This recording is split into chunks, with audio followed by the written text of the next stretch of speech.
आज test paper 4th है, polity का ही पेपर है, 4th पेपर। और इसमें जो यूनिट्स हैं वो हैं यूनिट 2 से 5। तो उसके जो 3 मार्कर्स पहले हम देख लेते हैं। पहला 3 मार्कर्स है प्रतीकात्मक कटौती प्रस्ताव, जिसको टोकन कट मोशन कहा जाता है। ये एक्चुअली जब अनुदान मांगों पर बहस तथा मतदान होता है तो उस दौरान विपक्ष द्वारा ये प्रस्ताव लोकसभा में रखा जाता है। अनुदान मांगों पर बहस होती है लोकसभा में, उस दौरान 3 प्रकार के प्रस्ताव रखे जाते हैं। कटौती प्रस्ताव, एक होता है प्रतीकात्मक, और एक होता है नीतिगत, एक होता है मितव्ययता। तो इसमें सिर्फ एक पूछा गया है, तो उसी के बारे में आपको बताना है। तो ये प्रस्ताव लोकसभा में जो अनुदान मांगे होती हैं, बहस होती है, उस दौरान विपक्ष द्वारा रखा जाता है।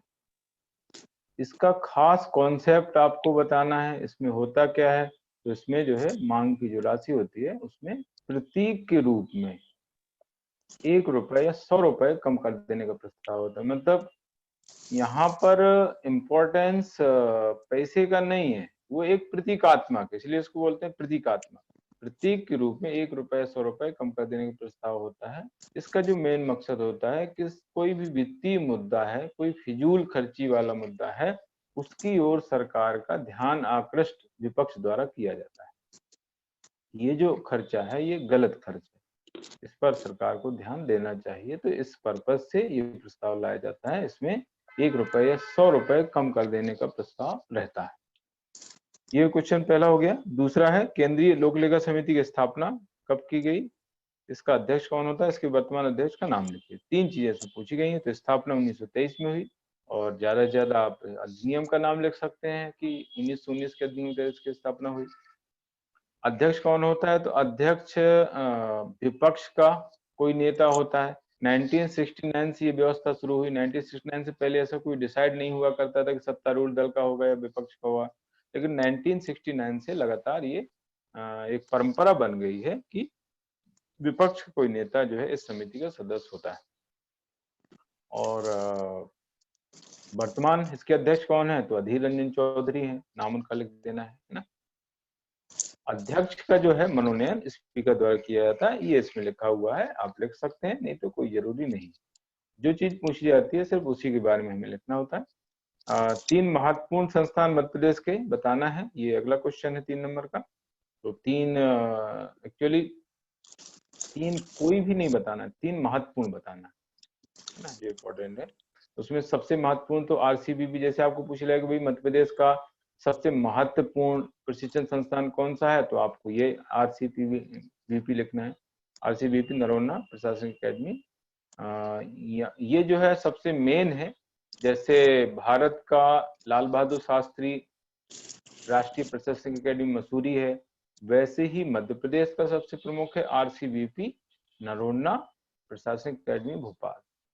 और यहाँ पर जो एमपीपीएससी द्वारा जो चयनित जो पर्यवेक्षाधीन होते हैं, इसमें पर्यवेक्षाधीन वर्ड यूज हुआ है ना। इसमें पदाधिकारी वर्ड हम नहीं यूज करते हैं, पर्यवेक्षाधीन वर्ड इसमें हुआ है। यानी जो प्रोविजनर्स हैं, 2 साल का प्रोविजनल पीरियड होता है।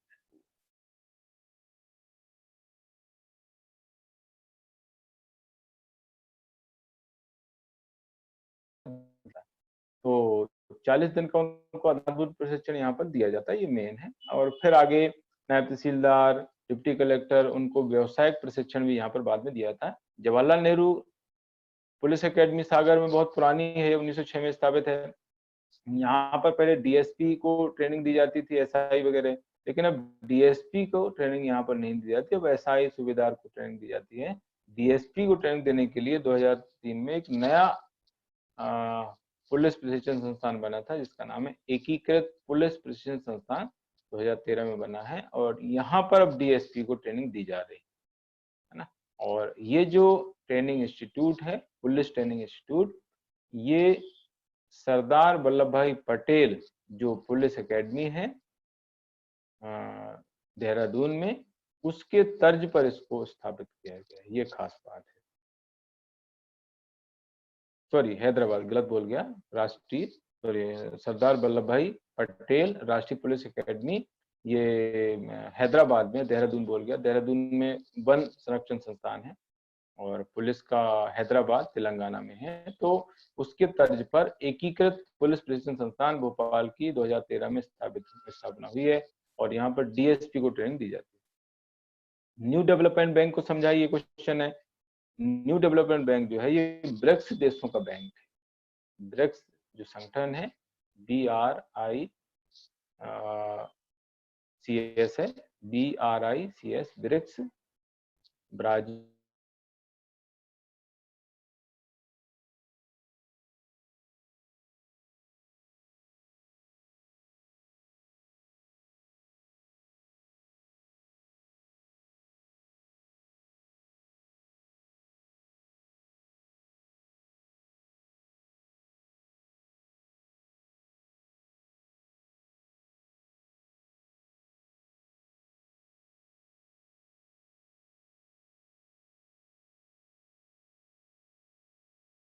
उनके बुनियादी ढांचे को विकसित करना तथा विकास को बढ़ावा देने के लिए वित्तीय सहयोग, वित्तीय सहायता प्रदान करना। नहीं आ रही क्या? हाँ आ रही, हाँ तो इधर होगी, नहीं उधर आ रही है, बोल रहे हैं। हाँ तो ठीक है, तो एक पॉइंट आपको लिखना है, ब्रिक्स देशों में वित्तीय सहयोग को बढ़ावा देने तथा बुनियादी ढांचे के विकास के लिए वित्त उपलब्ध कराना, ये जो है इसका मेन उद्देश्य है। तो यही उद्देश्य है आपको बताना। इसके बाद अंतर्राष्ट्रीय विकास संघ को रियायती दर उधार उपलब्ध कराने वाली खिड़की क्यों कहा जाता है? सॉफ्ट लॉन विंडोज को क्यों कहते हैं? अंतर्राष्ट्रीय विकास संघ जो है ये विश्व बैंक की शाखा है, विश्व बैंक की अनुषंगी संस्था है। ये अपने जो सदस्य देश हैं, खासतौर से जो गरीब राष्ट्र हैं, उनको बहुत कम दर पर उधार उपलब्ध कराने का काम करती है ये संस्था।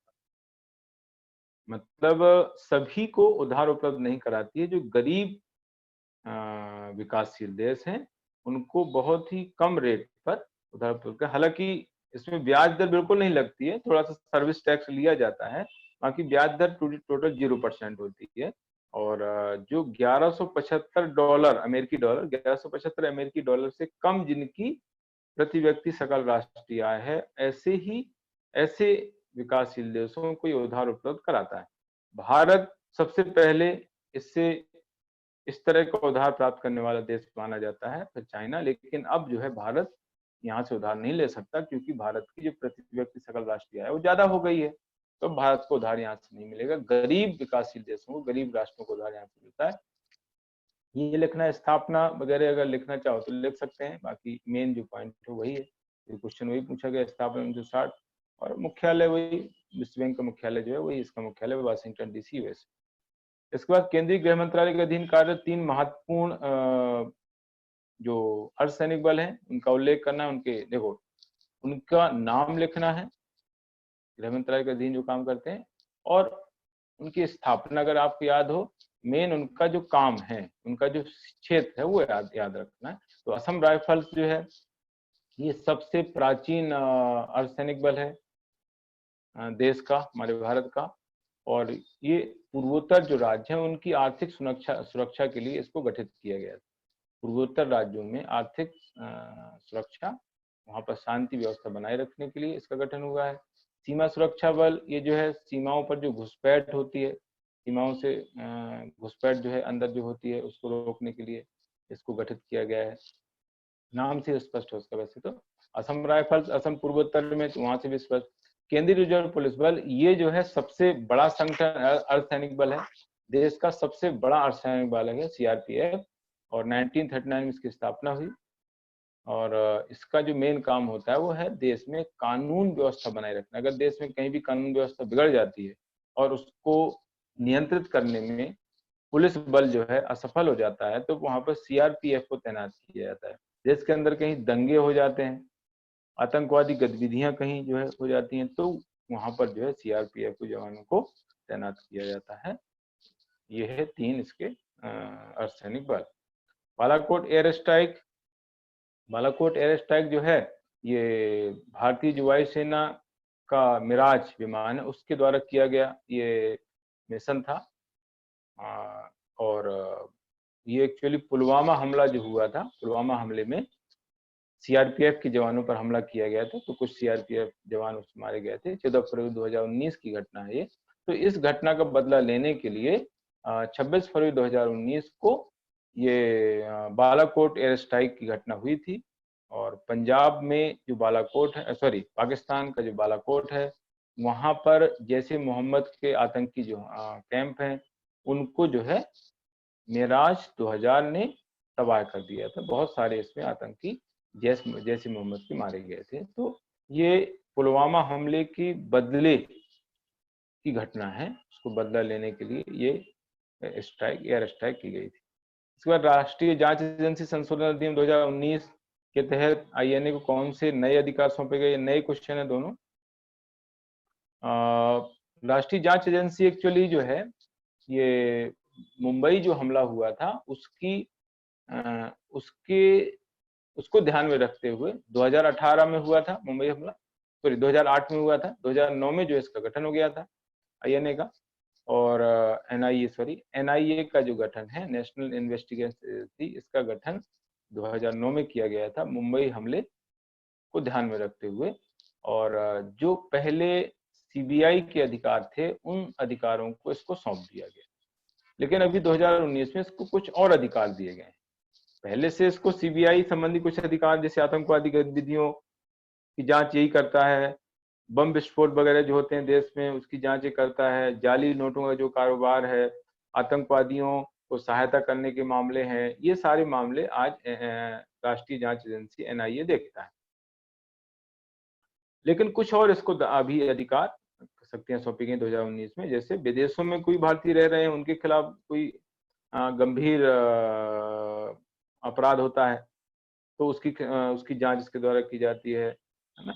इसके अलावा कोई व्यक्ति आतंकवादी गतिविधि में लिप्त है तो उसको आतंकवादी घोषित करना। अभी तक क्या होता था कि आतंकवादी संगठन को ही, किसी संगठन को आतंकवादी घोषित किया जाता था, अब व्यक्ति को भी आतंकवादी घोषित किया जा सकता है इस संशोधन के तहत। इसके बाद मानव तस्करी, साइबर अपराध संबंधी मामलों की जांच भी अभी करेगा, जो पहले नहीं करता था। तो ये हो गया राष्ट्रीय जांच एजेंसी के नए अधिकार। भारत में प्रशिक्षण का महत्व बताना है। देखिए, प्रशिक्षण के उद्देश्य के जो पॉइंट हैं वही लगभग महत्व के हो जाते हैं। मैंने क्लासेस में भी कई बार बताया कि जो उद्देश्य होते हैं उसी से रिलेटेड महत्व होते हैं, है ना। प्राप्त करना और प्राप्त किया जाता है, ये अंतर है। प्राप्त करना, जैसे हम ऐसा प्राप्त कर होना, तो ये उद्देश्य हो गया, और इसके द्वारा ये प्राप्त होता है, ये महत्व हो गया। जैसे दृष्टिकोण को व्यापक बनाना, ये जो है इसका उद्देश्य है, कार्मिकों के, परीक्षाधीनों के दृष्टिकोण को व्यापक बनाना। महत्व ये हो गया कि इसके माध्यम से कार्मिकों के दृष्टिकोण को व्यापक बनाया जाता है ना। उनका मनोबल, आत्मविश्वास वृद्धि की जाती है, उसकी दक्षता में वृद्धि की जाती है, कार्य कुशलता उसकी बढ़ जाती है ना। कार्मिक की इसके माध्यम से कार्य क्षमता, कार्य कुशलता बढ़ाई जाती है, उसमें ईमानदारी का संचार हो जाता है, उसमें आत्मविश्वास बढ़ जाता है। तो ये पॉइंट जो हमने उद्देश्य में, अभी आगे आएगा, उद्देश्य के पॉइंट आएंगे, अभी इसी में है शायद मेरे ख्याल से। तो उद्देश्य के जो पॉइंट होते हैं उन्हीं को हम चेंज करके, थोड़ा सा मॉडिफाई करके महत्व में लिखते हैं। मान लीजिए दोनों लिखना हो तो फिर पॉइंट अलग अलग कर देने होते हैं, कुछ उद्देश्य में लिख दें और कुछ महत्व में पॉइंट लिख दें, दोनों रिपीट नहीं कर सकते, ये ध्यान रखना होता है ना। तो ये है महत्व। महत्व में क्या है, ये है कि कार्मिकों की कार्य क्षमता में वृद्धि होती है। प्रशिक्षण के माध्यम से कार्मिकों की जो कार्य क्षमता है बढ़ जाती है, कार्यकुशलता बढ़ जाती है, जिससे वो सही ढंग से काम कर पाते हैं। उनमें ईमानदारी में वृद्धि की जाती है, उनके मनोबल में वृद्धि हो जाती है, उनको जो है किसी कार्य के संबंध में नई जानकारी प्रदान की जाती है इसके माध्यम से। तो ये महत्व के पॉइंट। WTO का 12वां सम्मेलन एक्चुअली होने वाला था, ये हुआ नहीं, कजाकिस्तान में होने वाला था, लेकिन कोरोना की वजह से ये रद्द कर दिया गया। नई खिलवाड़ी सेवा के गठन संबंधी प्रावधान, नई खिलवाड़ी सेवा है उसके गठन के संबंधी प्रावधान आर्टिकल 312(1) में किया गया है। इसमें राज्यसभा को यह अधिकार दिया गया कि राज्यसभा जो है नई अखिल भारतीय सेवा के गठन का प्रस्ताव पारित करेगी, है ना। अगर राज्यसभा ने इस तरह का प्रस्ताव पास कर दिया है तो संसद उसका गठन करेगी। मतलब राज्यसभा को केवल प्रस्ताव पारित करने का अधिकार है, गठन संसद करती है ना। राज्यसभा ने 1963 में 3 अखिल भारतीय सेवाओं के गठन का प्रस्ताव पास किया था। लेकिन गठन केवल एक का हो पाया 1966 में। भारतीय वन सेवा का प्रस्ताव पास हुआ था 3 के लिए, आईएएस, आईएमएस और आईएफएस। भारतीय इंजीनियरिंग सेवा, भारतीय चिकित्सा सेवा, मेडिकल सर्विस, और भारतीय वन सेवा, फॉरेस्ट सर्विस। लेकिन 1966 में केवल एक ही अखिल भारतीय सेवा, भारतीय वन सेवा गठन हो पाया। तो ये है इस तरह से। के अगला है अनुच्छेद 321 का संबंध कैसे। अनुच्छेद 321 जो है ये लोक सेवा के कार्यों में वृद्धि से रिलेटेड है। लोक सेवा के कार्यों में वृद्धि, संघ लोक सेवा, राज्य लोक सेवा दोनों के कार्यों में वृद्धि के संबंध में प्रावधान 321 में दिया गया है। संघ लोक सेवा कार्यों में वृद्धि संसद द्वारा की जाती है, जबकि राज्य लोक सेवा कार्यों में वृद्धि राज्य विधानमंडल द्वारा की जाती है। कार्य लगभग सेम ही होते हैं, है ना। 320 में कार्य है, कंटिन्यू आर्टिकल है, याद रखने के लिए। 320 में कार्य है, 321 में कार्यों में वृद्धि के संबंध में अधिकार दिए गए। इसके बाद आगे है मौद्रिक नीति राजकोषीय नीति में अंतर, इसमें पूछा गया। तो मौद्रिक नीति का जो निर्माण है या उसका निर्धारण है आरबीआई करता है। साख एवं मौद्रिक नीति पूरा नाम है। प्रति 2 महीने के अंतराल से आरबीआई द्वारा मौद्रिक नीति जारी की जाती है, जबकि जो राजकोषीय नीति है वो वित्त मंत्रालय जारी करता है। केंद्र में केंद्रीय वित्त मंत्रालय, राज्य में राज्य वित्त मंत्रालय, दोनों स्तरों पर वित्त मंत्रालय होते हैं, लेकिन मौद्रिक नीति एक ही होती है।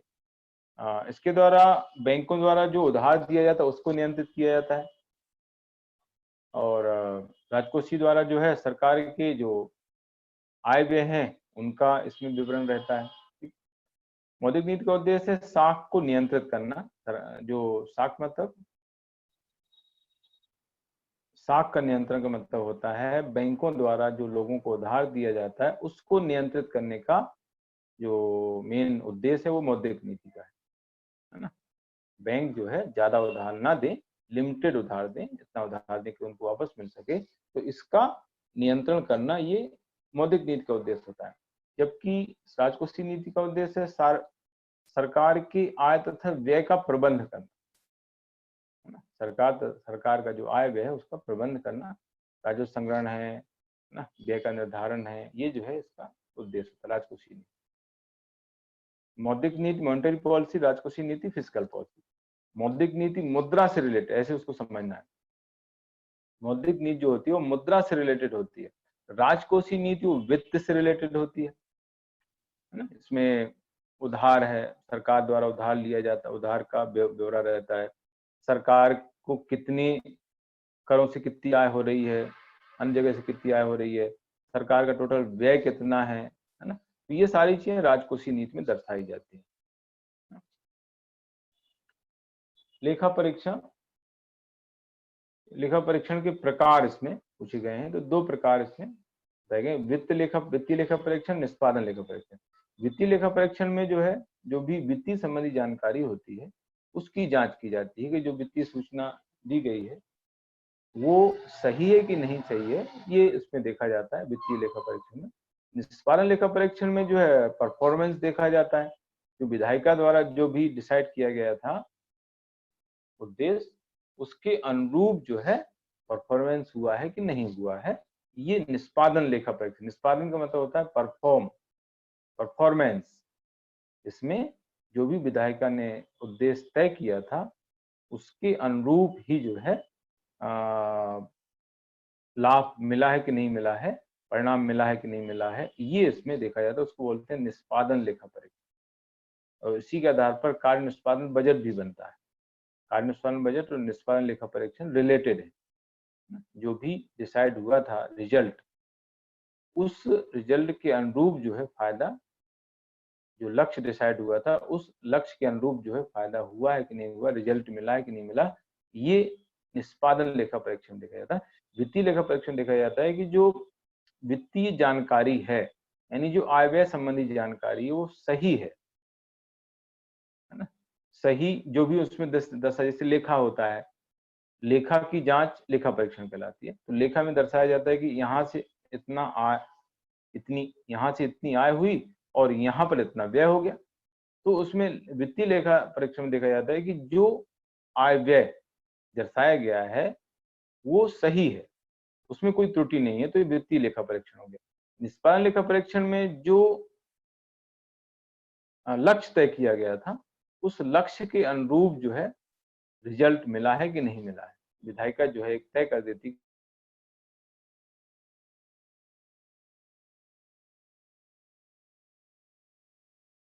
चाहिए, तो वो काम हुआ कि नहीं हुआ है, इसका निर्धारण इसकी जांच जो है निष्पादन लेखा परीक्षण में की जाती है ना? तो एक आंकड़ों से संबंधित है, एक रिजल्ट से संबंधित है, परिणाम से संबंधित है, ऐसा। ध्यानाकर्षण प्रस्ताव, ध्यानाकर्षण प्रस्ताव जो है ये 1954 में स्टार्ट हुआ था और किसी लोक वित्त पर बहस करने के लिए, लोक वित्त पर मंत्री का ध्यान आकृष्ट करने के लिए विपक्ष द्वारा ये प्रस्ताव लाया जाता है। किसी भी सदन में इसको रखा जा सकता है, लेकिन इसमें केवल बातचीत होती है, जनरल चर्चा होती है, मतदान नहीं होता है और सरकार जो संसद की जो कार्रवाई है वो भी इससे प्रभावित नहीं होती है। तो ये सारे 3 मार्कर्स हो गए हैं। इसके बाद 6 मार्कर्स, इसका पहला क्वेश्चन, अखिल भारतीय सेवा के औचित्य को समझाइए ना। अखिल भारतीय सेवा का औचित्य क्या है ना? अखिल भारतीय सेवाएं एक्चुअली 312 में उनका जिक्र है। अभी मैंने गठन के बारे में बताया, 312(1), 312(2), दो आर्टिकल है अखिल भारतीय सेवा से सॉरी है ना, ऑल इंडिया सर्विसेज से रिलेटेड 2 आर्टिकल हैं, 312(1), 312(2). 312(1) में गठन का प्रावधान है जो मैंने बताया अभी। 312 में, 312(2) में जो है 2 अखिल भारतीय सेवाएं इसमें बताई गई, IAS, IPS और IFS जो है एक नई सेवा है जो 1966 में गठित हुई, इसका संविधान में उल्लेख नहीं है। तो ये स्टार्टिंग आपको बताना, इनको लेकर के लंबे समय तक विवाद रहा है, राज्य जो है इन पर आरोप लगाते रहे कि भाई इनको समाप्त किया जाना चाहिए, लेकिन फिर भी इनको समाप्त नहीं किया गया। इसकी कोई वजह है, इनका औचित्य है नहीं। औचित्य का मतलब होता है इनकी जरूरत है या नहीं, है ना। औचित्य का मतलब यहाँ पर ये है कि अखिल भारतीय सेवाएं जो आज काम कर रही हैं, इनकी क्या जरूरत है कि अनावश्यक ये काम कर रही हैं, अनावश्यक इनको बनाए हुए हैं, है ना। तो ये बताना है कि इनकी जरूरत क्यों है। इनकी जरूरत इसलिए है क्योंकि ये देश में एकता अखंडता को बनाए रखने का काम करती है। दूसरा, सरकार के जो कार्यक्रम है उनको संचालित करने में इनकी बड़ी भूमिका है ना। नीतियों के क्रियान्वयन में शासन तो क्या नीतियां बनाती है, लेकिन क्रियान्वयन तो इनको ही करना है। इसके अलावा केंद्र तथा राज्यों के बीच संपर्क सूत्र के रूप में यही काम करते हैं। जैसे केंद्र सरकार को राज्यों को कोई सूचना भेजना है तो वो मुख्य सचिव के माध्यम से सूचना जाती है। चीफ सेक्रेटरी जो होता है वो IAS पदाधिकारी होता है। तो IAS पदाधिकारी चीफ सेक्रेटरी जो राज्य का सबसे बड़ा पदाधिकारी होता है, चीफ सेक्रेटरी मुख्य सचिव। तो मुख्य सचिव के माध्यम से कोई सूचना किसी राज्य को भेजनी होती है, तो संपर्क सूत्र के रूप में इनके द्वारा काम किया जाता है और इनके माध्यम से ही जो है केंद्र द्वारा राज्यों पर नियंत्रण रखा जाता है और ये केंद्र राज्यों के बीच समन्वय बनाए रखने के में काम करती हैं। जब राष्ट्रीय शासन लागू हो जाता है तो राज्य में सरकार तो रहती नहीं है, तो ऐसी स्थिति में जो है मुख्य सचिव ही जो है सर्वे सर्वा होता है। मुख्य सचिव ही राज्यपाल और राष्ट्रपति को उधर हेल्प करता है राज्य के मामले में। राष्ट्रीय आपात के समय जो है ये कानून व्यवस्था बनाए रखने के संबंध में तंत्रिका तंत्र के रूप में काम करता है। इसके अलावा इनको क्या है, अनुभव बहुत रहता है और अपने क्षेत्र के विशेषज्ञ होते हैं, तो इस तरीके से जो है ये कार्यों को सही ढंग से संचालन में राज्य सरकारों की मदद करते हैं, केंद्र सरकार राज्य सरकार दोनों की मदद करते हैं। तो ये है इस तरीके से अखिल भारतीय सेवाओं के औचित्य के बारे में मैंने बताया, मतलब इनकी जरूरत है, बस क्या है, क्या होना चाहिए, ये आपको ये लास्ट में बताना है कि इनको बनाए रखना जरूरी है। आवश्यकता इस बात की है कि इन पर नियंत्रण रखा जाए, इन पर इस तरह का नियंत्रण रखा जाए कि ये जनता की सेवक बनी रहें, स्वामी बनकर के हावी ना हो पाए, यानी जनता के हितों का ध्यान रखें। इस तरह से नियंत्रण करना जरूरी है, बाकी औचित्य है इनका, ऐसा बताना। केंद्रीय अनुमान समिति का संगठन और भूमिका स्पष्ट कीजिए, बताएं। तो इनकी जो स्थापना है 1950 में हुई, और फिर इसका संगठन बताना है। देखिए संगठन लगभग सेम ही है, बस सदस्य संख्या का थोड़ा सा अंतर है। इसमें शुरू में 25 सदस्य, बाद में 30 सदस्य लोकसभा की इसमें है वर्तमान में। और इनका जो निर्वाचन आनुपातिक प्रतिनिधित्व की एकल संख्या मत पद्धति के आधार पर सदस्य ही करते हैं एक्चुअली। और कार्यकाल इनका 1 वर्ष होता है। सभी समितियों, तीनों समितियों का कार्यकाल 1 वर्ष ही होता है। और इनका जो अध्यक्ष होता है वो अनुमान समिति, हाँ, अनुमान समिति में जो अध्यक्ष होता है वो सत्तारूढ़ दल का नेता होता है। अभी हमने लोक लेखा समिति के बारे में पढ़ा था। लोक लेखा समिति में जो अध्यक्ष है वो विपक्ष का कोई नेता होता है, लेकिन अनुमान समिति का जो अध्यक्ष होगा वो सत्तारूढ़ दल का ही नेता होता है, और अध्यक्ष इसका मनोनयन करता है। वर्तमान में इसके जो अध्यक्ष हैं गिरीश बापट हैं, ये आपको लिखना है। इसकी जो भूमिका है, भूमिका आकार, इसका मेन जो काम होता है, एक्चुअली इसको मितव्ययता समिति बोलते हैं, क्योंकि इसका काम मितव्ययता लाने के लिए सुझाव देना। जो बजट तैयार हुआ है, बजट अनुमान तैयार किए गए हैं, उनमें मितव्ययता कैसी लाई जाए, इसके संबंध में सुझाव दिया जाता है। संगठनात्मक कार्यकुशलता मितव्ययता के लिए वैकल्पिक नीति इसके द्वारा सुझाई जाती है ना। इसके अलावा जो मौद्रिक अनुमान है, उनमें जो मौद्रिक प्रावधान है, बजट अनुमानों में जो मौद्रिक प्रावधान है, उनकी औचित्य की जांच करती है। यानी जो पैसे रुपए संबंधी जो प्रावधान किए गए हैं बजट में, उनकी जरूरत है या नहीं, उनकी वहां पर आवश्यकता है या नहीं, इसकी जांच इसके द्वारा की जाती है। इसके अलावा बजट जो प्रस्तुत होता है वो उसके प्रस्तुतिकरण के ढंग को लेकर के भी ये विचार करता है कि बजट को कैसे बेहतर ढंग से विधायिका में प्रस्तुत किया जाए, जिससे जो है लोगों को सुविधा रहे और वो उसको आसानी से समझ सकें, उसको सुन सकें, है ना। तो बजट को बेहतर ढंग से प्रस्तुत करने के संबंध में ये जो है उपाय बताता है कि कैसे उसको बेहतर ढंग से प्रस्तुत किया जाए।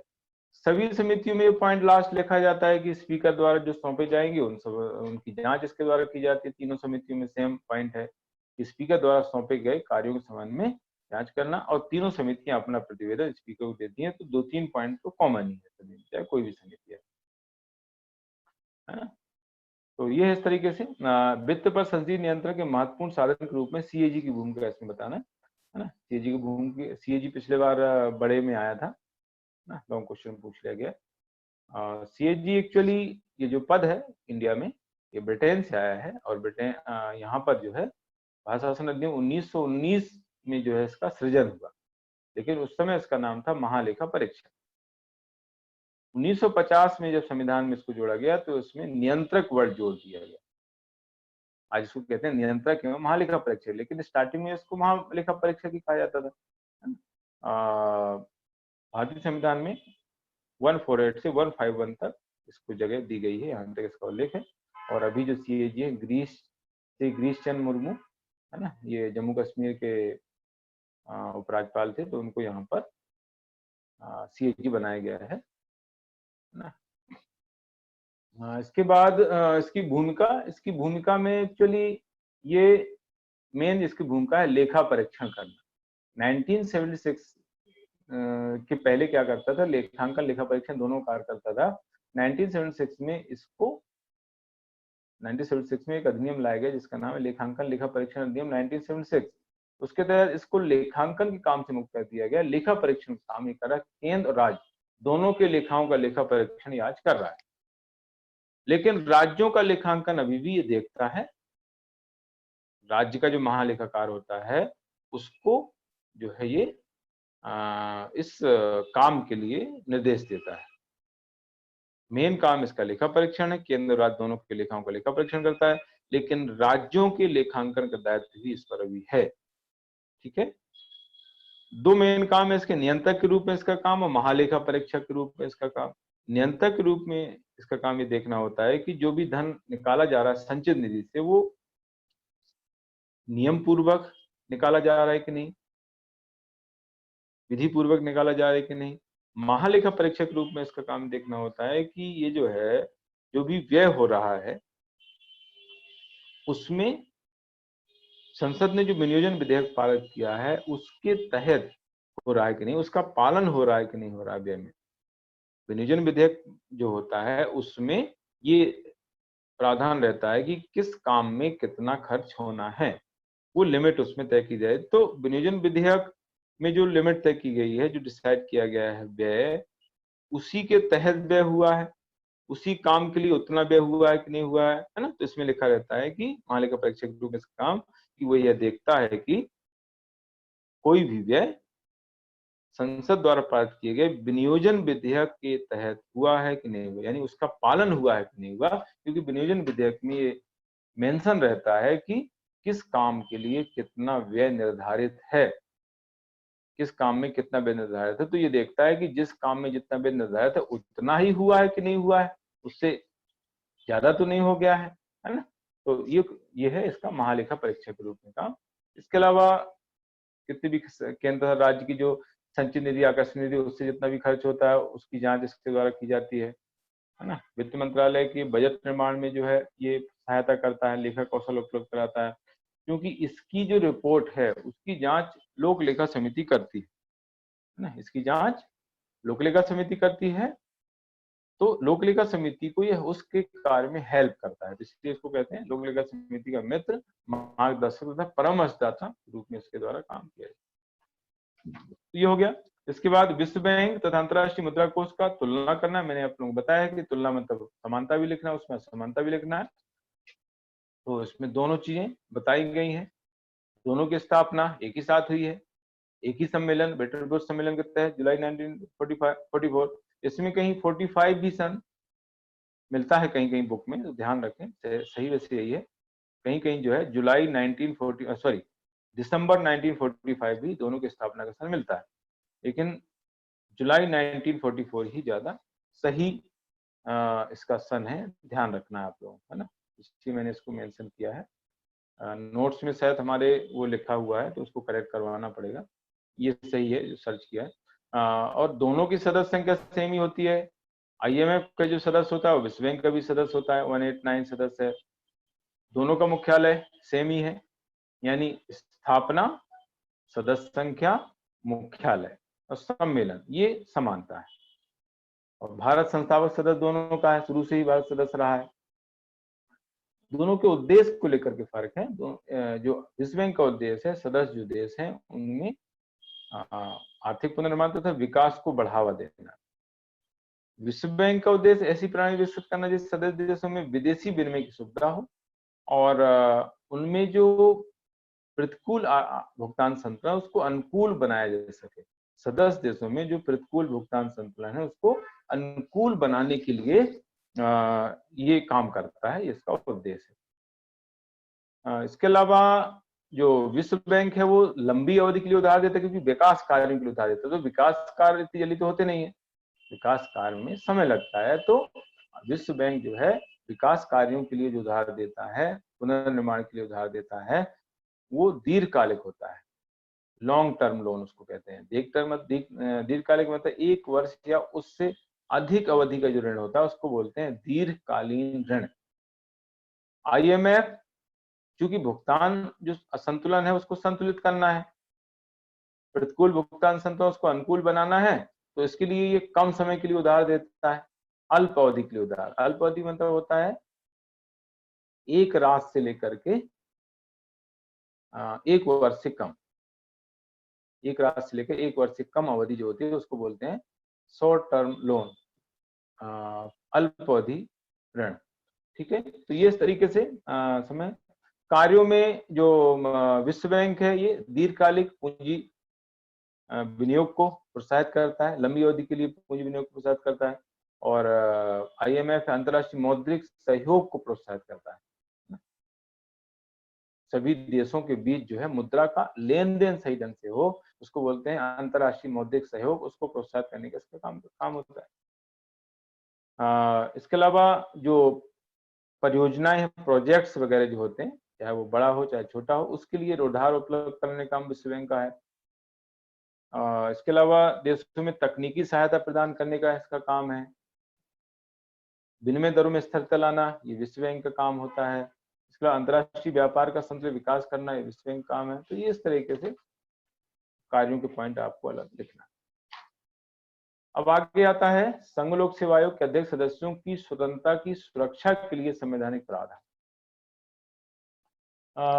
इनकी सुरक्षा के लिए संवैधानिक प्रावधान जो है उसमें जो उसकी नियुक्ति है वहीं से निकालना है आपको। इनकी नियुक्ति, इनके हटाने संबंधी प्रावधान है ना, और इनकी सेवा शर्तों का निर्धारण है, इनकी पुनर्नियुक्ति संबंधी प्रावधान है ना, इनके वेतन भत्तों से निकाल। तो यहाँ से ये पॉइंट आपके निकलेंगे। बाकी तो कॉमन है।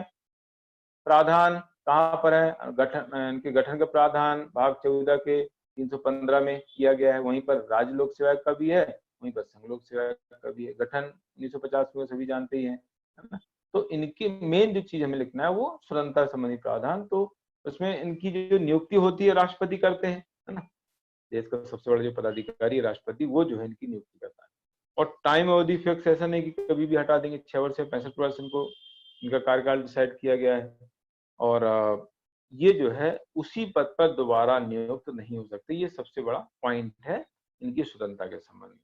जिस पद से रिटायर होते हैं वो उस पद पर दोबारा नहीं नियुक्त हो सकते। यानी अगर कोई सदस्य है किसी आयोग का तो वो सदस्य नहीं बनेगा, अध्यक्ष बन सकता है ना। तो दोबारा नियुक्त उस पद पर नहीं होंगे। इसके अलावा इनको हटाने का अधिकार केवल राष्ट्रपति को ही है, और राष्ट्रपति भी जो है ऐसे नहीं हटाएंगे। कदाचार असमर्थता का आरोप लगा है तो उसकी सुप्रीम कोर्ट जांच करेगा और फिर राष्ट्रपति हटाएंगे। एक 317 अनुच्छेद है। एक इसमें यह है कि कुछ मामलों में राष्ट्रपति बिना जांच के आधार पर भी हटा सकते हैं, जैसे दिवालिया होना, पागल होना, कोई दूसरा पद धारण कर लेना, न्यायालय द्वारा उसको अपराधी घोषित कर देना। तो इन मामलों में सुप्रीम कोर्ट की जांच नहीं होती है, राष्ट्रपति बिना जांच के आधार पर हटा सकते हैं। कदाचार असमर्थता का आरोप है तो उसकी जांच सुप्रीम कोर्ट करेगा, और सुप्रीम कोर्ट की जांच के आधार पर राष्ट्रपति उनको हटाएंगे। इनकी सेवा शर्तों का निर्धारण राष्ट्रपति करते हैं, लेकिन इसमें लिखा हुआ है कि पद के दौरान इनकी सेवा शर्तों में कोई अलाभकारी परिवर्तन नहीं किया जाएगा। तो ये बड़ा पॉइंट है, कोई परिवर्तन नहीं हो सकता है इनके सेवा शर्तों में, है ना। इसके अलावा इनकी जो वेतन भत्ते हैं वो संचित निधि पर भारित होते हैं। संचित निधि पर भारित होने का मतलब होता है कि इन पर चर्चा होती है, मतदान नहीं होता। अध्यक्ष सदस्य 319 में इनकी पुनर्नियुक्ति के संबंध में कहा गया है कि इन सेवानिवृत्ति के बाद कहां पर नियुक्त होंगे। 319 में लिखा हुआ है अध्यक्ष जो होगा, अध्यक्ष जो है वो कहीं भी नियुक्त नहीं हो सकता। संघ लोक सेवा आयोग का अध्यक्ष सेवानिवृत्ति के बाद ना तो आयोग में नियुक्त हो सकता है, ना ही भारत सरकार तो राज्य सरकार के अधीन कोई पद धारण कर सकता है। सदस्य जो है उनके पास दो ऑप्शन रहते हैं। यूपीएससी का सदस्य सेवानिवृत्त होता है तो दो जगह नियुक्त हो सकता है, एक तो राज्य लोक सेवा आयोग का अध्यक्ष बन सकता है और संघ लोक सेवा आयोग में भी अध्यक्ष बन सकता है। बाकी और कोई पद इसके अलावा धारण नहीं कर सकता। संघ लोक सेवा आयोग का सदस्य जब रिटायर होता है तो दो जगह उसकी नियुक्ति हो सकती है। संघ लोक सेवा आयोग में ही सदस्य बन जाएगा या किसी राज्य लोक सेवा आयोग में संघ लोक सेवा आयोग में अध्यक्ष बन जाएगा या किसी राज्य लोक सेवा आयोग में अध्यक्ष बन सकता है। यानी अध्यक्ष ही बनेगा, सदस्य कहीं का नहीं बनेगा। जैसे अभी प्रदीप कुमार जोशी, ये मध्य प्रदेश लोक सेवा आयोग के सदस्य के पद पर इनकी नियुक्ति हुई। प्रदीप कुमार जोशी यूपी के रहने वाले हैं। फिर मध्य प्रदेश लोक सेवा आयोग में ये अध्यक्ष बन गए। इसके बाद फिर इनको छत्तीसगढ़ लोक सेवा आयोग का अध्यक्ष बना दिया गया। फिर यहां से चले गए यूपीएससी में सदस्य बन गए और अभी यूपीएससी के अध्यक्ष बन गए। अभी अगस्त 2020 की घटना है। 2020 में प्रदीप कुमार जोशी जो मध्य लोक सेवा आयोग के अध्यक्ष रहे हैं, छत्तीसगढ़ लोक सेवा के अध्यक्ष रहे हैं, उनको यूपीएससी यानी संघ लोक सेवा का अध्यक्ष बनाया गया है। जबकि वो आईएएस नहीं है, वो प्रोफेसर है। नॉर्मली आईएएस को वहां पर अध्यक्ष बनाया जाता है, लेकिन अभी सीनियरिटी के आधार पर उनको वहां पर अध्यक्ष बनाया गया है ना। तो ये एक एग्जाम्पल है कहां पर कौन नियुक्त हो सकता है, कैसे आगे बढ़ते हैं। ठीक हो गया। संयुक्त राष्ट्र सुरक्षा परिषद की वैश्विक शांति स्थापना में भूमिका आपको बताना है। संयुक्त राष्ट्र सुरक्षा परिषद जो है ये संयुक्त राष्ट्र का एक महत्वपूर्ण, सबसे महत्वपूर्ण अंग होता है और वैश्विक शांति बनाए रखने में इसकी बड़ी भूमिका होती है। मेन भूमिका है। वैश्विक शांति की स्थापना में जो है महत्वपूर्ण भूमिका का निर्वहन करता है। इसका फिर संगठन लिखा हुआ है, कुल सदस्य इसमें 15 होते हैं, 15 है अभी। स्थायी सदस्य 5 हैं और अस्थायी 10 हैं, जो प्रति 2 वर्ष में जो है ये चुने जाते हैं। 2 वर्ष का कार्यकाल होता है इनका। अस्थायी सदस्यों का 10 होते हैं, ये 2-2 वर्ष के अंतराल से जो है इनका निर्वाचन होता है। स्थायी अध्यक्ष फिक्स है, यूएसए, ब्रिटेन है, रूस है, फ्रांस है, चीन है। अभी इसका विस्तार करने का चल रहा है, तो भारत हो सकता है स्थायी सदस्य बन जाए। भारत ने दावेदारी प्रस्तुत की है। इसकी भूमिका में क्या है कि जो यूएनओ के सिद्धांत, यूएनओ के जो सिद्धांत है, यूएनओ का जो चार्टर है, यूएनओ का चार्टर यूएनओ का संविधान है, तो उसमें उसके सिद्धांत उद्देश्य लिखे हुए हैं। तो यूएनओ की जो सिद्धांत उद्देश्य है उनके अनुरूप विश्व में अंतर्राष्ट्रीय शांति और सुरक्षा को बनाए रखना, ऐसे मुद्दों को सुलझाना जो अंतर्राष्ट्रीय स्तर पर शांति भंग करते हैं, जो शांति के लिए खतरे हैं, है ना।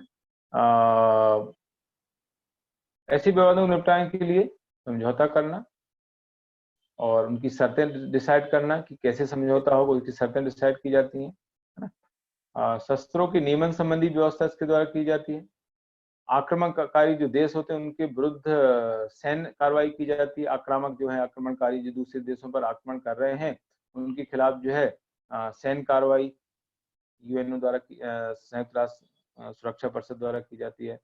इसके अलावा शांति सेना भी इसके द्वारा भेजी जाती है। कहाँ, जिस देश में आतंकवादी गतिविधियां या वहां पर जो है हिंसा हो रही है, गृह युद्ध जैसी घटना हो रही है किसी देश में, तो उन देशों में संयुक्त राष्ट्र सुरक्षा परिषद जो है शांति सेनाएं भी भेजता है।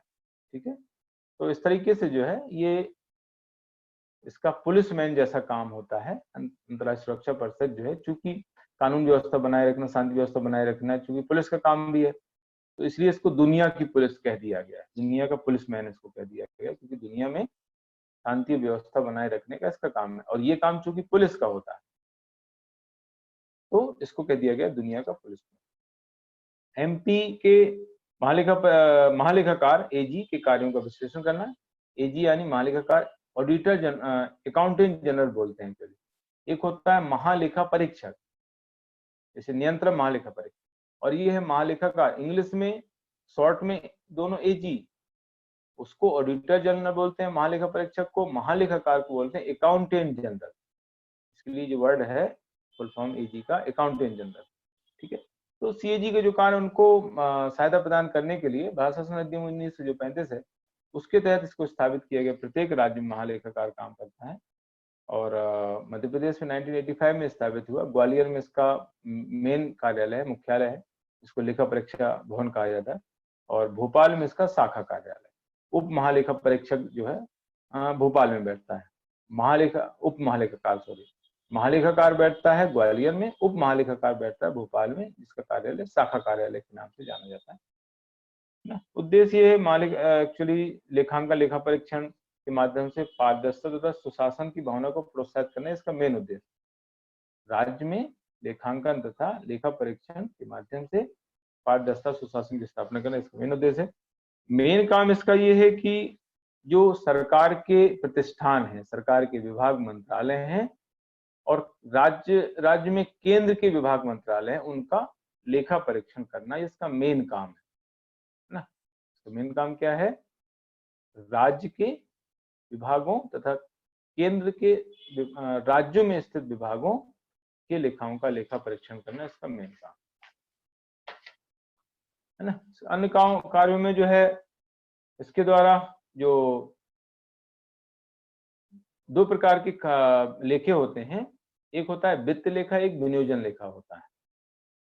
वित्तीय लेखा तथा विनियोजन लेखा, तो दोनों लेखा इसके द्वारा तैयार किए जाते हैं। वित्त लेखा में जो है आय व्यय का ब्यौरा रहता है, इतना आय हुई, इतनी भी हुई।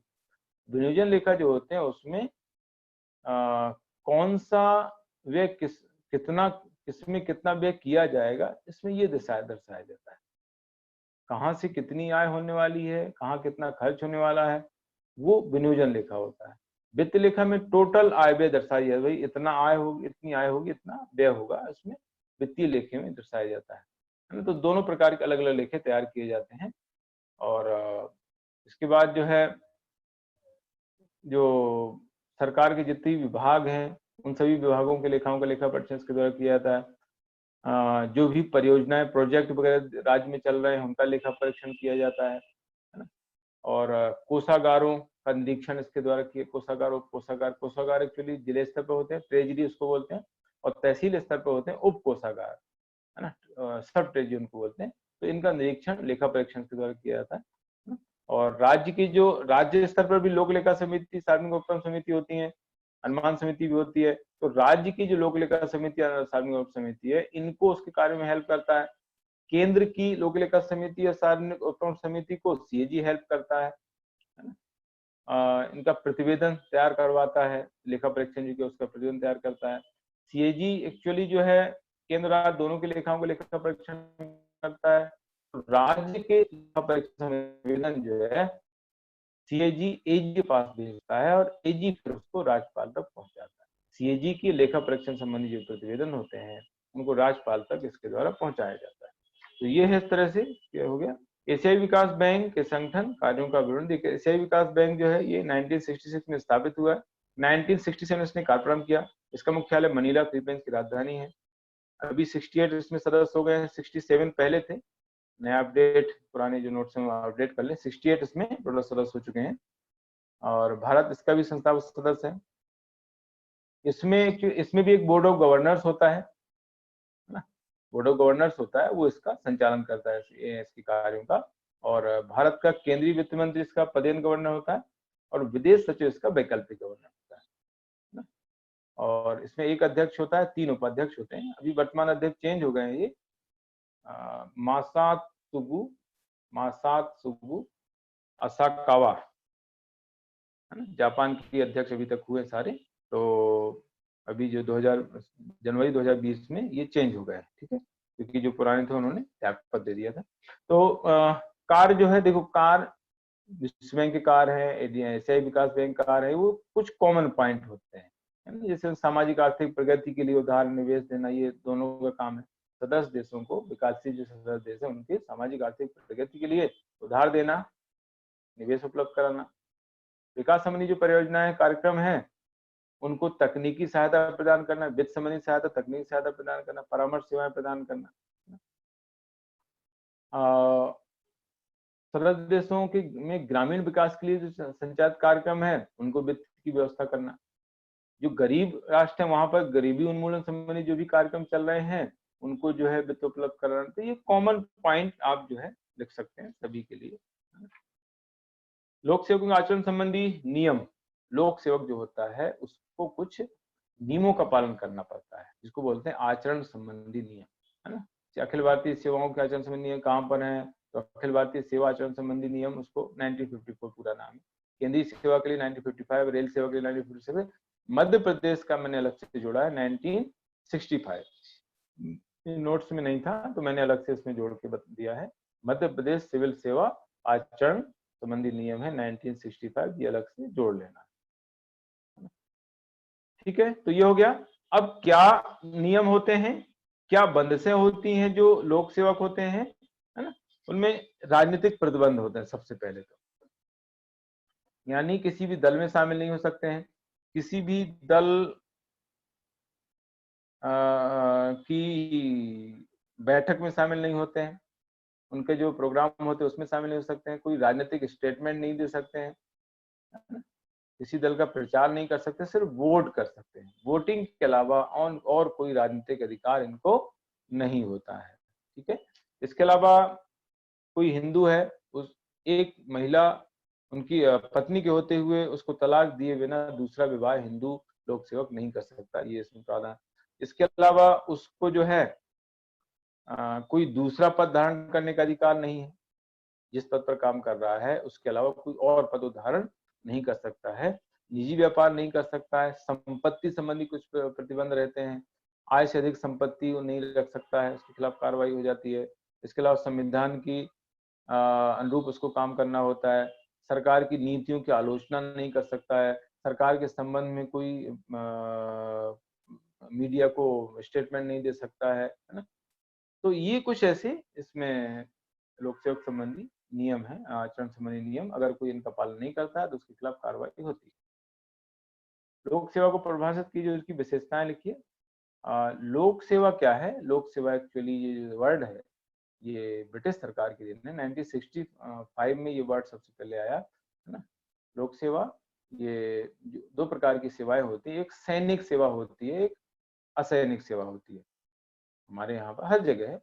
तो ये असैनिक सेवा है, इसमें सेना अलग है, सेना को इसमें शामिल नहीं किया गया है ना। असैनिक जो सेवा है उसको हम लोक सेवा कहते हैं, जो शासन संबंधी, शासन की जो नीतियां हैं, कार्यक्रम हैं, उनको क्रियान्वित करने के लिए उत्तरदायी। इसमें फाइनर की परिभाषा दी गई है। इस परिभाषा से आप विशेषताएं निकाल सकते हैं, ये खास पॉइंट है। लोक सेवा अधिकारियों का एक ऐसा व्यवसायिक निकाय है जो स्थायी है, वेतनिक है तथा कार्यकुशल है। तो इसमें 4 चीजें बताएंगे, 5 चीजें। एक तो प्रशासनिक अधिकारियों का एक निकाय है, समूह है, ये हो गया। दूसरा, व्यवसायिक होते हैं ये, यानी प्रोफेशनल होते हैं। स्थायी होते हैं, यानी स्थायी आधार पर इनकी नियुक्ति की जाती है, ऐसे नहीं 5 साल के लिए 10 साल के लिए नहीं, जब तक ये इनका एज रहेगी तब तक रहेंगे, अगर हटा नहीं दिए जाते हैं। वैतनिक है, यानी इनको वेतन दिया जाता है, कार्यकुशल होते हैं, दक्ष होते हैं। तो ये फाइनर की डेफिनेशन से आप जो है इसकी विशेषताओं के पॉइंट निकाल सकते हैं। ठीक है, तो विशेषताएं पूछी भी गई हैं। ये पद सोपानवत ढंग से संगठित होते हैं, यानी इनकी एक हायरार्की होती है, इनका एक पद सोपान होता है, एक क्रम होता है ना। जैसे हम नीचे से चले तो पटवारी हो गया, उसके ऊपर आरआई होता है ना। आरआई के ऊपर नायब तहसीलदार है, फिर तहसीलदार है ना? फिर एसडीएम हो गया, फिर एडिशनल कलेक्टर है, फिर कलेक्टर है, फिर कमिश्नर है ना। तो ये पूरा इसको बोलते हैं पद सोपान, इंग्लिश में कहा जाता है हायरार्की। अभी जो नया सिलेबस आया है उसमें पद सोपान का टॉपिक दिया गया है। लोक प्रशासन के अंतर्गत पद सोपान, आदेश की एकता, नियंत्रण का विस्तार क्षेत्र, ये हमें पढ़ना है। हायरार्की है, यूनिटी ऑफ कमांड है ना, और यूनिटी ऑफ कमांड हो गया, स्पान ऑफ कंट्रोल। तो ये टॉपिक जो है आप लोगों को पढ़ना पड़ेंगे नए सिलेबस के हिसाब से। तो पदस्वभाव ढंग से संगठन का मतलब होता है इनका एक निश्चित क्रम रहता है ना, जिसमें नीचे से लेकर ऊपर तक ये व्यवस्थित होते हैं। इसके बाद कार्य विभाजन क्लियर रहता है, यानी एक इनको अलग अलग काम सौंपे जाते हैं, कार्य का डिस्ट्रीब्यूशन निर्धारित होता है ना। इसके अलावा ये कार्यपाल के, यानी मंत्रियों के प्रति उत्तरदायी होते हैं, इसको बोलते हैं राजनीतिक कार्यपाल के प्रति, और उसके माध्यम से जनता के प्रति उत्तरदायी होते हैं, है ना। ये राजनीतिक रूप से तटस्थ होते हैं, तटस्थता अनामता, ये खास सिद्धांत चलता है, तटस्थता अनामता। तटस्थ का मतलब होता है राजनीति से अलग होकर के काम करना, है ना, राजनीति से जुड़ाव नहीं होता है। अनामता यानी इसका नाम नहीं आता है, जैसे कोई भी सचिव या लोक सेवक काम करता है तो उसका नाम नहीं आता, नाम मंत्री का आता है, उसको बोलते हैं अनामता, इनोमिनिटी। और कार्यकाल स्थायी रहता है, मैंने भी बताया, स्थायी कार्यकाल। वैतनिक होते हैं, यानी इनको काम के अनुसार वेतन दिया जाता है ना। तो इस तरह, हाँ, प्रोफेशनल यानी व्यवसायिक होते हैं, कार्य के प्रति क्या होते हैं, व्यवसायिक होते हैं, यानी अपने कार्य को जो है आजीवन करते हैं, यानी इस काम के अलावा कोई और काम नहीं करते हैं, इसको बोलते हैं कार्य के प्रति व्यवसायिक, प्रोफेशनल। प्रोफेशनल यहाँ पर अच्छा वर्ड है, व्यवसायिक जो है कहते हैं यार वो बहुत प्रोफेशनल है, तो इनको प्रोफेशनल होना चाहिए, इनका प्रोफेशनल होना अच्छी बात है। प्रोफेशनल का मतलब होता है अपने काम पर ध्यान देना, उसको अच्छे तरीके से कम करना, है ना। ऐसा नहीं कि ये भी चल रहा है और बाकी काम भी चल रहे हैं, तो वो प्रोफेशनल नहीं है ना। प्रोफेशनल तरीके से काम करना का मतलब उस पर पूरी तरीके से जो ध्यान देना और उसी में लग के काम करना, इसको बोलते हैं प्रोफेशनल। तो ये प्रोफेशनल होते हैं कार्य। हाँ, इसके बाद संगठन, सार्क संगठन के ढांचे में बात रीढ़ के समान है इसके बारे में। तो फिर इसके बाद सार्क का की स्थापना बता देना है आपको, है ना। सार्क SARC है, south Asian association for regional corporation इसको कहा जाता है, south Asian association for regional corporation. 8 दिसंबर 1985 की स्थापना हुई, मुख्यालय इसका काठमांडू है। फिर इसमें देश 8 है जो बता देना, शुरुआत में 7 ही थे, बाद में अफगानिस्तान जुड़ा है 2007 में। और फिर इसमें बताना है कि सार्क संगठन जो है उसमें भारत की भूमिका क्या, क्यों ज्यादा है, मतलब भारत मेन है क्यों, भारत को ज्यादा महत्व क्यों दिया जा रहा है, रीढ़ क्यों है भारत, है ना, इसके ढांचे में भारत को रीढ़ क्यों माना जाता है, उसकी वजह इसमें आपको लिखना है। उसकी वजह में सबसे बड़ी वजह यह है कि जो सार्क सचिवालय का व्यय होता है उसमें सबसे ज्यादा व्यय भारत वहन कर रहा है। 32% भारत का व्यय, उसमें ऊपर थोड़ा सा कर देना, आगे बढ़ा दें, आगे इसको आगे बढ़ा दें। सार्क का जो टोटल व्यय है उसमें सबसे ज्यादा जो खर्च वहन करने वाला देश है वो भारत है, 32% सबसे ज्यादा है। और सार्क संगठन में जो अर्थव्यवस्था उसमें भागीदारी भारत की सबसे ज्यादा है, 17%। और व्यापार इन देशों में सबसे ज्यादा है, $15 बिलियन है। और सबसे ज्यादा जो है सबसे बड़ा बाजार भी है, सभी को बड़ा बाजार उपलब्ध कराता है। अगर भारत अपना बाजार बंद कर दे तो व्यापार ठप हो जाएगा बहुत सारे देशों का, जो सार्क संगठन के देश है ना। और साफ्टा जो है ना, साफ्टा यानी south Asian free trade agreement, इसको सबसे पहले अपनाया था, लागू किया था भारत ने। इसमें क्या होता है कि सदस्य देश जो हैं, जितने भी सदस्य देश हैं उनके बीच फ्री ट्रेड होता है, मतलब उसमें कोई शुल्क नहीं लगता है, सीमा शुल्क जो लगता है वो नहीं लगता है, उसको बोलते हैं फ्री ट्रेड एग्रीमेंट। कुछ मामलों में है, अभी सभी के लिए नहीं है, कुछ चीजों में जो है इसको अपनाया गया है कि कुछ चीजों में कोई शुल्क नहीं लेगा कोई भी देश, है ना। और अभी हाल ही में जो है नरेंद्र मोदी जी ने जो है एक फंड, इमरजेंसी फंड की स्थापना की है, उसमें अपनी तरफ से $10 मिलियन अमेरिकी डॉलर जो उसमें जमा कराए हैं कोरोना से लड़ने के लिए, जो है इमरजेंसी फंड जो है सार्क इमरजेंसी फंड स्थापित किया है। तो ये बहुत इंपॉर्टेंट पॉइंट है जो इसमें आपको बताना है। वित्त मंत्रालय के विभाग और उनके दायित्वों के बारे में बताना है। वित्त मंत्रालय की स्थापना पहले वित्त विभाग के रूप में हुई थी 1810 में, फिर उसका नाम वित्त मंत्रालय 1947 में किया गया, जब हमारा देश आजाद हुआ। पहले वित्त विभाग था, फिर वित्त मंत्रालय। 5 इसमें विभाग हैं। वैसे इसके अंतर्गत उप विभाग प्रभाग बहुत सारे हैं, लेकिन मेन 5 विभाग आप लोगों को याद रखना है ना। इस नोट्स में देखेंगे तो बहुत सारा बड़ा संगठन है इसका। जैसे आर्थिक कार्य विभाग में करीब 7-8 प्रभाग हैं, व्यय विभाग में 5-6 प्रभाग हैं, है ना। और वित्तीय सेवा विभाग में 2 प्रभाग हैं। तो वो याद रखना उतना जरूरी नहीं है। इनके जो 5 मेन जो विभाग हैं वो और उनके अंतर्गत क्या काम है, बस, है ना। जैसे आर्थिक कार्य विभाग, आर्थिक कार्य विभाग क्या करता है, आंतरिक और बाह्य जो आर्थिक प्रबंध है उसको प्रभावित करने वाले जो मुद्दे हैं उन मामलों में जो उनको देखता है, उसमें सलाह देता है। व्यय विभाग सरकार के जो व्यय हैं, खर्चे हैं, उनको देखता है ये, है ना, सरकार खर्चे कहाँ हो रहे हैं, कितने हो रहे हैं। राजस्व विभाग ये प्रत्यक्ष अप्रत्यक्ष करों की वसूली के संबंध में काम करता है। इसके अधीन 2 बोर्ड होते हैं जो इनकी वसूली करते हैं करों की। केंद्रीय प्रत्यक्ष कर बोर्ड, केंद्रीय अप्रत्यक्ष कर एवं सीमा शुल्क बोर्ड। पहले इसका नाम था केंद्रीय उत्पाद कर एवं सीमा शुल्क बोर्ड। तो चूंकि उत्पाद कर तो अब है नहीं, उसको खत्म कर दिया गया है, एक्साइज ड्यूटी को, तो उत्पाद कर की जगह हो गया अप्रत्यक्ष कर। तो ये नाम चेंज हो गया इसका, केंद्रीय अप्रत्यक्ष कर एवं सीमा शुल्क बोर्ड, ये नया नाम हो गया है। तो केंद्रीय प्रत्यक्ष कर बोर्ड प्रत्यक्ष जो डायरेक्ट टैक्स है उनका संग्रहण करता है, और केंद्रीय अप्रत्यक्ष कर एवं सीमा शुल्क बोर्ड जो है इनडायरेक्ट टैक्स का संग्रहण करता है। देखो सीमा शुल्क अभी शुल्क है, यानी सीमा शुल्क को छोड़कर बाकी जितने भी इनडायरेक्ट टैक्सेस हैं उनको जीएसटी में कन्वर्ट कर दिया गया है, लेकिन कस्टम ड्यूटी अभी है। सॉरी। तो ये राजस्व विभाग है। वित्तीय सेवा संबंधी विभाग, एक्चुअली वित्तीय सेवा संबंधी विभाग ये 2006-7 में बना। पहले जो इसमें जो अभी 2 विभाग हैं वो पहले आर्थिक कार्य विभाग में ही थे, बैंकिंग विभाग और बीमा प्रभाग।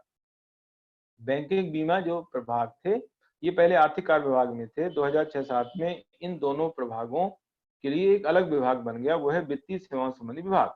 तो बैंकिंग बीमा संबंधी जो नीतियां हैं वो इसके द्वारा बनाई जाती है, उसका संचालन किया जाता है ना। बैंकिंग में पूरी बैंकिंग व्यवस्था इसके अधीन है, आरबीआई भी इसी के अधीन होता है। बीमा, पूरी बीमा व्यवस्था इसके अधीन है, इरडा इसके अधीन आता है। जितनी भी बीमा संबंधी कंपनियां हैं वो इसके अधीन है सारी, है ना। सभी बीमा कंपनी इरडा के अधीन है और इरडा जो है इसके अधीन है। सभी बैंक जो है आरबीआई के अधीन है, आरबीआई इसके अधीन है, इस तरीके से।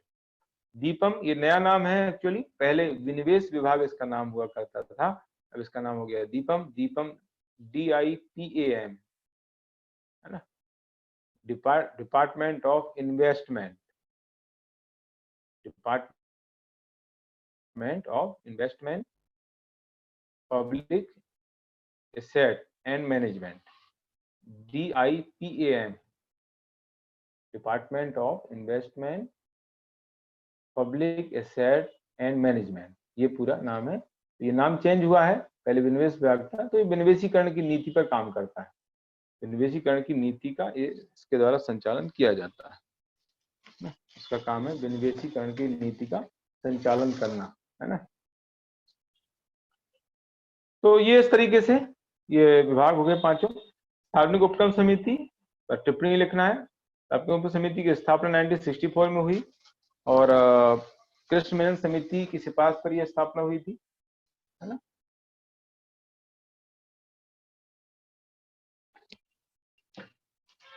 इसका संगठन लोक लेखा समिति जैसा ही संगठन है, 12 सदस्य इसमें होते हैं और 5 और 7, 5 लोकसभा के 7 राज्यसभा के होते हैं और निर्वाचन वैसे ही होता है, अनुपातिक प्रतिनिधित्व की एकल संख्या पद्धति, कार्यकाल 1 वर्ष का होता है। इसका जो स्पीकर है, इसका जो अध्यक्ष स्पीकर द्वारा मनोनीत किया जाता है। इसका अध्यक्ष कौन होगा ये डिसाइड नहीं है, कोई भी हो सकता है ना। अध्यक्ष के बारे में कोई भी हो सकता है, ऐसा डिसाइड नहीं कि सत्तारूढ़ दल का होगा या विपक्ष का होगा, है ना। इसके कार्यों में इसका मेन काम ये है कि सार्वजनिक जो उपक्रम हैं उनकी लेखाओं का लेखा परीक्षण ये करता है, चाहे वो CAG द्वारा दिया जाए प्रतिवेदन, लेखा परीक्षण नहीं करती है। सार्वजनिक जो उपक्रम है उनकी लेखाओं के लेखा परीक्षण संबंधी प्रतिवेदनों का परीक्षण करती है। लेखा परीक्षण दूसरे करते हैं, CAG करता है या कोई और करता है। तो लेखा परीक्षण संबंधी जो प्रतिवेदन प्रस्तुत होते हैं उन प्रतिवेदनों का परीक्षण, उनकी जांच इस समिति द्वारा की जाती है। मेन काम इसका ये है। केवल सार्वजनिक उपक्रमों के लेखा परीक्षण संबंधी जो प्रतिवेदन है, चाहे वो CAG का प्रतिवेदन हो चाहे अन्य किसी का हो, उनका परीक्षण, उनकी जांच इसके द्वारा की जाती है। इसके अलावा इसकी जो व्यवसायिक सिद्धांत है, दूरदर्शी वाणिज्यिक व्यवहार है, उनका इसमें अध्ययन किया जाता है कि जो यहाँ पर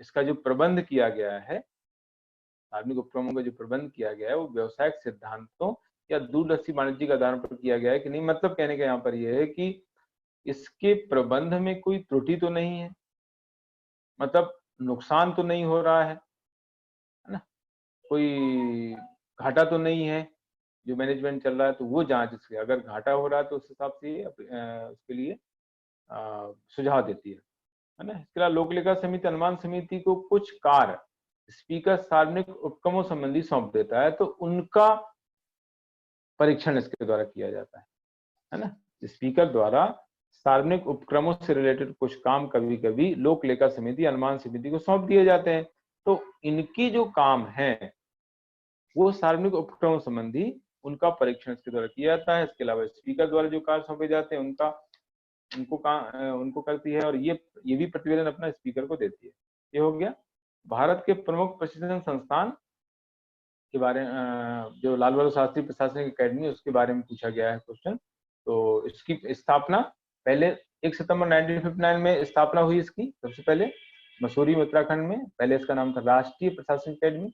फिर 2 अक्टूबर 1972, 2 अक्टूबर आज ही है, लाल बहादुर शास्त्री का जन्मदिन भी है और महात्मा गांधी का भी जन्मदिन इत्तेफाक से। 2 अक्टूबर 1972 को इसका नाम लाल बहादुर शास्त्री के नाम से कर दिया गया, तो आज इसका नाम है लाल बहादुर शास्त्री राष्ट्रीय प्रशासनिक अकेडमी, मसूरी, उत्तराखंड में स्थित।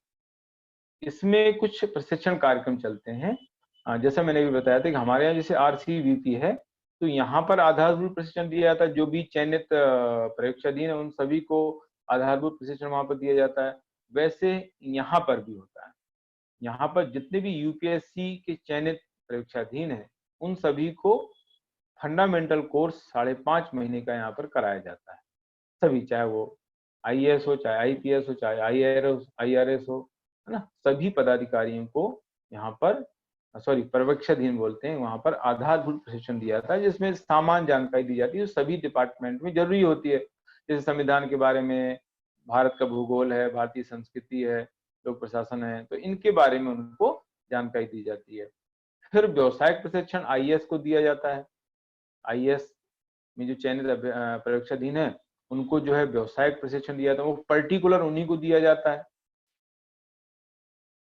और वो ऐसी चीज सिखाई जाती है जो उनको जरूरी है। आधारभूत प्रशिक्षण में ऐसी चीजें बताई जाती है जो सभी के लिए जरूरी है, चाहे वो आईएएस हो, चाहे आईपीएस हो, चाहे आईआरएस हो, लेखा सेवा का हो, है ना, चाहे ग्राहक सेवा का हो, पुलिस सेवा को, सभी को जो है जरूरी जो चीजें होती हैं वो आधारभूत प्रशिक्षण में बताई जाती हैं। व्यावसायिक प्रशिक्षण जो होता है उसमें सिर्फ उन्हीं बातों को बताया जाता है जो उसको जरूरी है, पर्टिकुलर आईएएस को जो जरूरी है ना। रिफ्रेशर कोर्स, ये वरिष्ठ जो आईएएस पदाधिकारी हैं जिनकी सेवा 10 से 15 साल हो जाती है, उनको जो है कुछ नई जानकारी देने के लिए रिफ्रेशर कोर्स कराया जाता है। उसका नाम ये रिफ्रेश कर देना, पुनः फ्रेश, तरोताजा कर देना, मतलब 10-15 साल तक वो बोर हो जाते हैं काम करते करते, तो उनको जो है फ्रेश करने के लिए उनको बुलाया जाता है मसूरी में। तो उनको जो है कुछ नई चीजें सिखाई जाती हैं, नई तकनीक बताई जाती है, नए तरीके से काम करने के तरीके सिखाए जाते हैं, तो ये है रिफ्रेशर कोर्स। इसके अलावा कुछ अन्य सेवाकालीन प्रशिक्षण भी दिए जाते हैं। तो ये हो गए क्वेश्चन आपके 6 मार्कर्स। अब हम आगे कर रहे हैं 15 मार्कर्स। ये पहला क्वेश्चन है, भारतीय प्रशासनिक सेवा आईसीएस की उत्तराधिकारिणी सेवा है। आईसीएस की भर्ती, नियुक्ति, कार्यशैली तथा शक्तियों के संदर्भ में इस कथन की विवेचना कीजिए। ये इसका क्वेश्चन है। देखिए, जो आईएएस है वो आईसीएस से ही जो है इसका उद्भव हुआ है। आईसीएस लॉर्ड मैकाले की अध्यक्षता में एक कमेटी गठित की 1954 में, कमेटी ऑन सिविल सर्विस, उससे जो उसका उद्भव हुआ और फिर 1947 में जो आईसीएस थी उसको आईएएस में कन्वर्ट कर दिया, है ना। पहले जो आईसीएस थी वो आईएएस आज है, तो उसमें बहुत सारी चीजें वही हैं जो आईसीएस में थी। ये इसमें उत्तराधिकारिणी सेवा है, इसका मतलब यहाँ पर यह है कि लगभग वही चीजें अभी चल रही हैं ज्यादातर। आईसीएस के मामले में जो चीजें थी वही आईएएस के मामले में, क्योंकि उसकी उत्तराधिकारी उसी से उसका उद्भव हुआ है।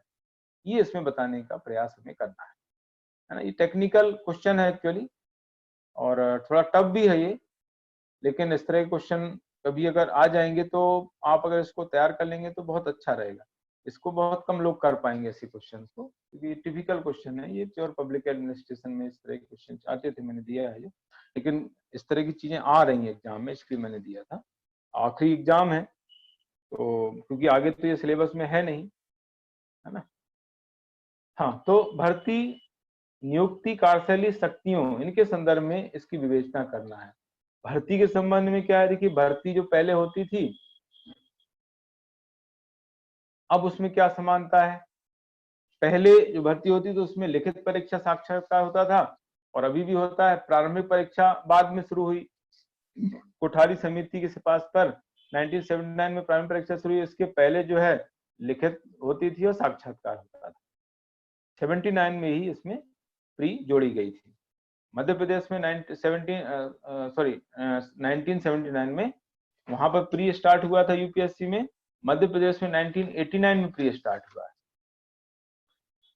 आईसीएस में क्या होता था कि ज्यादातर इंग्लिश मीडियम ही था, मेन तो इंग्लिश मीडियम के ही छात्र थे तो ज्यादा सिलेक्ट होते।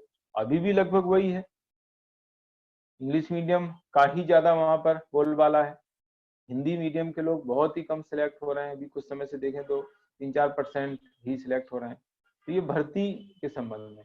नियुक्ति में वहां पर जो आईसीएस की नियुक्ति होती थी ब्रिटिश क्राउन के नाम से होती थी, सम्राट साम्राज्य के नाम से होती थी, और उसी के प्रसाद पर्यंत उसको पद धारण करना होता था।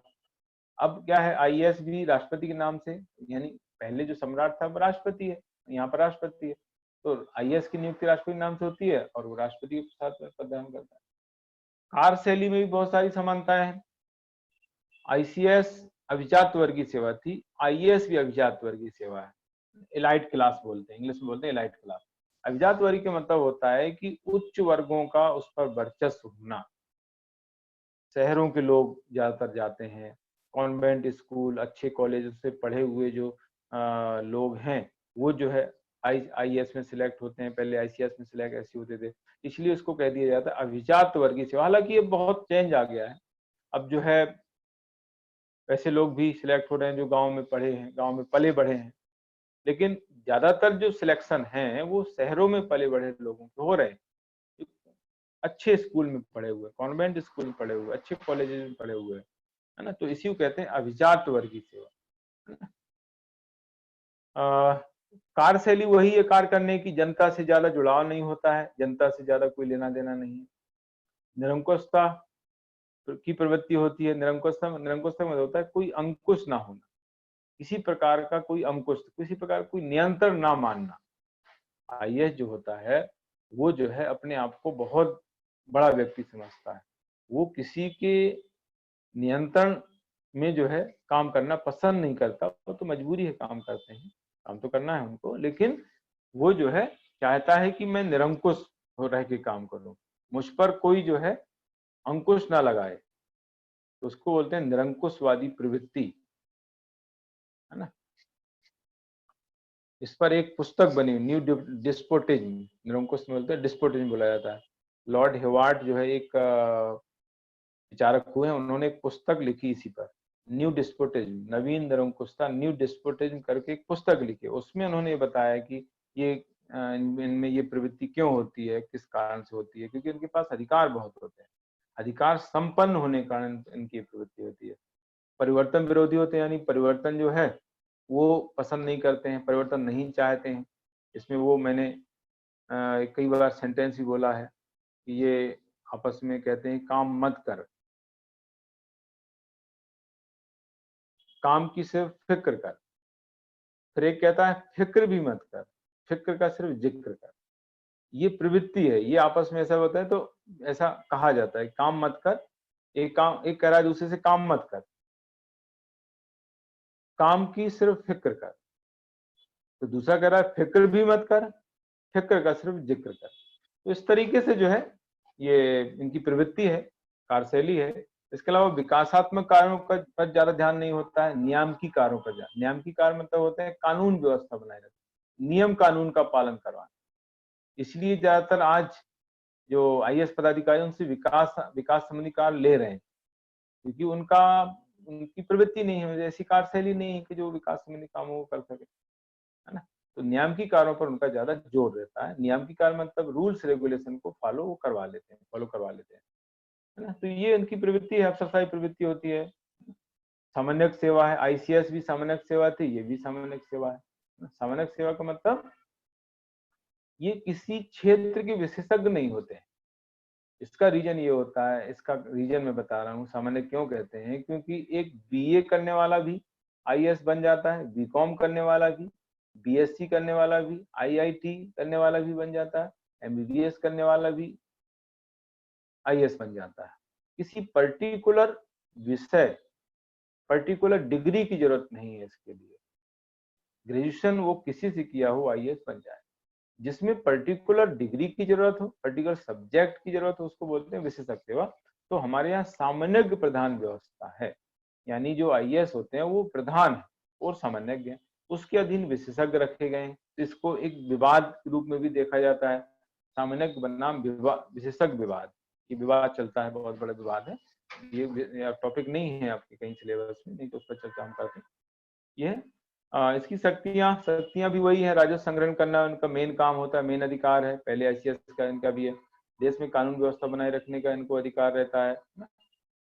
कुछ मामलों की सुनवाई करने का अधिकार होता है, जैसे राजस्व संबंधी जो मामले उनके विवादों को निपटाने के लिए इनका काम होता है। संपूर्ण जिले की गतिविधियों पर नियंत्रण रखना। ये इसके बाद वित्त पर संसदीय नियंत्रण के साधनों का वर्णन करते हुए इसकी उपयोगिता का परीक्षण करना है, ये क्वेश्चन है।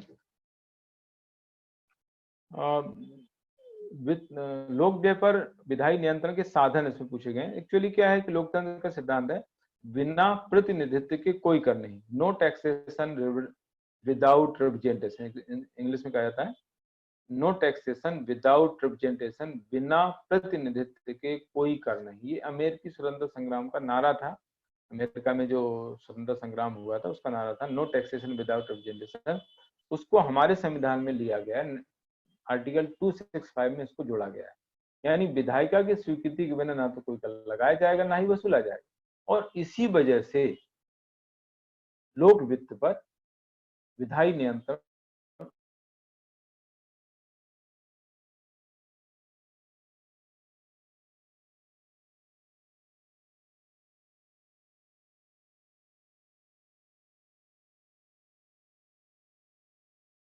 के संबंध में साधन है। और उसके बाद है बजट की स्वीकृति में होती है, विधायिका करती है, तो उस दौरान वो नियंत्रण रखती है। स्वीकृति के बाद जब वो खर्च होता है तो उस दौरान नियंत्रण रखती है। पहले की विधायिका और इसके बाद फिर जो है उसका व्यय, उसका व्यय जब हो जाएगा तो उस पर नियंत्रण रखा जाएगा। तो दो हैं इसके तरीके, एक तो बजट को स्वीकृति प्रदान करके